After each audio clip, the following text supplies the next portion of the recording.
Okay, this is a tutorial about the meal plan put out by Duke University, their Thompson writing program at Duke. And they have a really nice kind of clean way of thinking about how to write each paragraph. Sometimes it's difficult to really focus and make each paragraph count when you're developing your literature review or your dissertation in general. So, as you write every single paragraph, you want to think about this meal plan, which stands for main idea, evidence and analysis, and then linking back to the larger claim. Pardon me.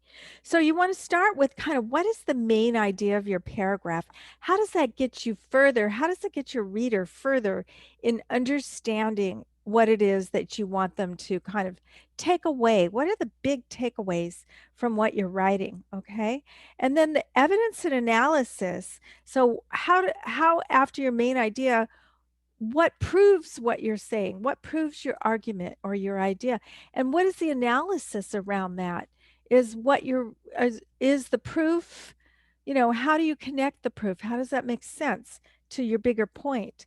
And then link, and then you want to link back to your larger claim, and that would be your subheading in that section that again leads your reader to the next level of understanding in your document. Okay. So let's go to an example of a document, and this is about bullying in the classroom. And there's quite a bit of material here. We're mid-section. We're in the middle um, of the thought process of this literature review, and we're talking about the teacher's response to bullying. So, what are some things that we want to see regarding teachers' responses to bullying? Maybe we want to see kind of what teachers know already know, maybe what they're being trained, what training are they getting, right? Okay, so what else do we want to know about? So maybe do teachers feel like they know how to respond to bullying? Do teachers feel comfortable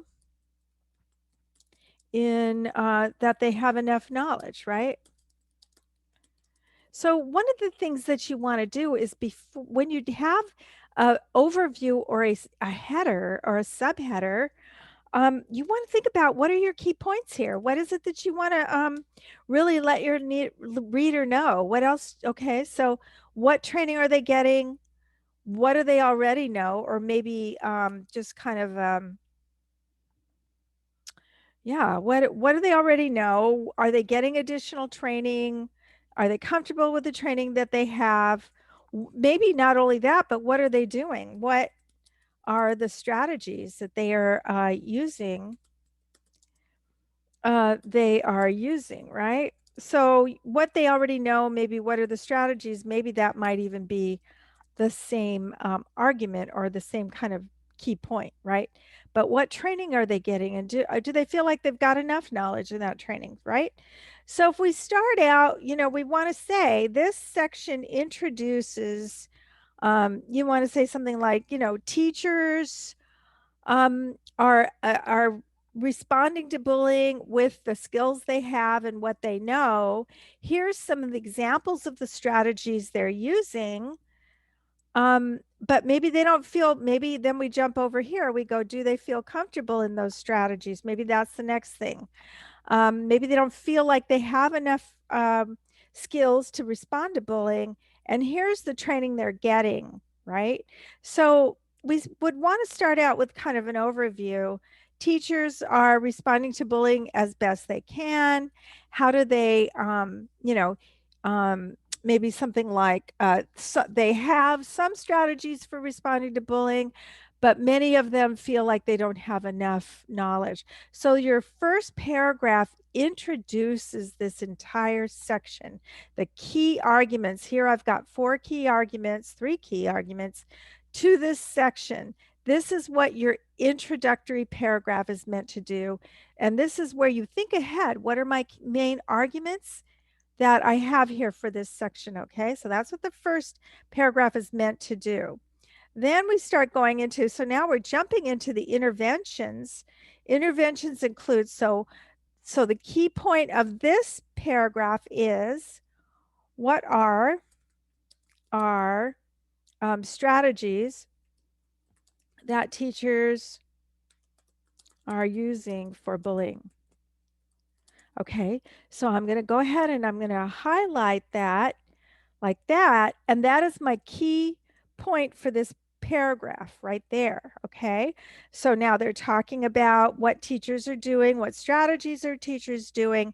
And then at the end, you want to say, have a concluding paragraph that says, teachers use various strategies for bullying, but and then now this is linking to the next paragraph, that many do not feel they are well prepared for bullying, right?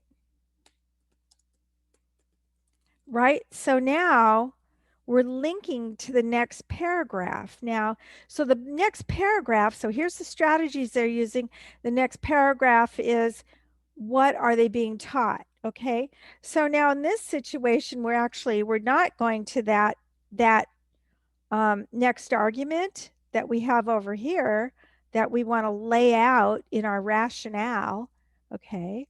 We're going on to examples of when, so this is more about the incidents. Okay. So maybe you want to take a couple paragraphs to talk about examples of incidents, right? Examples of incidents of bullying, right? So that's maybe what this particular thing is about. And maybe we take this one about teachers using various strategies and we put that at the end of this example. And now we're going into the strategies, right? Here's some training. So this paragraph is about training for teachers around bullying, right? Now we're getting to, so we want to say something like, there are various programs to support teachers in bullying. One example is the PBIS system, right? And then you can go into just talking about the PBIS system.